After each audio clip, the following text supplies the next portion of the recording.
Heyo people, Philip Link here, and today we have a real quick review on the Canon BR-E1 Bluetooth Remote.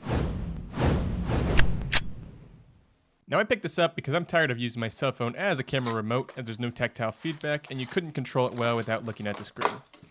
I was hoping this would be an end-all be-all, and while it is pretty nice, it doesn't quite reach all my expectations, which we'll get into.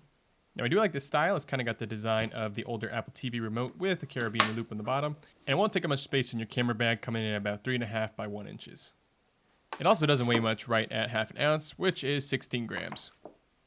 Now the remote is Bluetooth, which Canon claims has an unobstructed range of about 16 feet. I've had no issues so far being able to control it from inside my pocket, and the battery is a replaceable CR2032. Now the loop on the bottom is nice for keeping track of the thing, as you can put a tether on it or clip it to a carabiner, then you can just mount it to wherever. Pairing the remote is pretty simple. You can slow this down to follow along, but you first just go to settings, and you go to wireless communication settings, you'll go down to the Bluetooth function, enable, and then you hit remote. Now that the camera is ready to pair, you go down to pairing, and then you'll hold the W and the T buttons on the front of the remote. This will cause it to start flashing, and then the pairing process will begin. For me, it really didn't take any time at all, so happy with that. On to using the remote itself, this is where it starts getting a little odd. Now the remote does not work unless you go down into one of the two timer/remote shooting modes, and the time on that mode is the secondary function. Now that secondary function will control how the remote behaves when you're on the 2 selector. Sliding it up to the top is just a primary shoot function.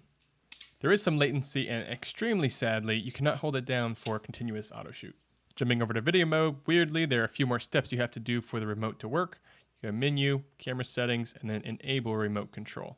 If the remote selector is on video, then you can start filming. Another capability of this remote is the autofocus, which will focus in whatever focus mode you have selected. Huge miss here from Canon. On cameras not equipped with the power zoom, the W and T buttons should have been given a second function, such as being able to manually focus the lens. I can pair a PlayStation controller to my phone and gimbal, and then the triggers can manually control the focal point. If DJI can do this, Canon should have been able to use this function.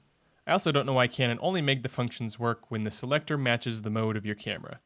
So this means if you're in the video mode on the remote and photo mode on the camera, you cannot start recording even though you can hit the record button on the top of the camera to start video in the photo mode. Why? Now the final flaw, although this one is more understandable, the remote does not work if you're plugged into another device. So if you're on a gimbal or on a phone, the remote will not work. To get around this, since I film a lot on a gimbal, you just unplug it. You can still manually drive the gimbal, but then you can start filming from a distance.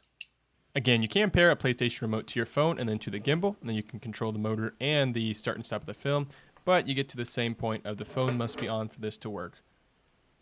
So yes, the BR-E1 does have flaws, but I'm going to go ahead and keep mine because it's super handy for tripod use. Let me know if you have any questions or comments. Peace.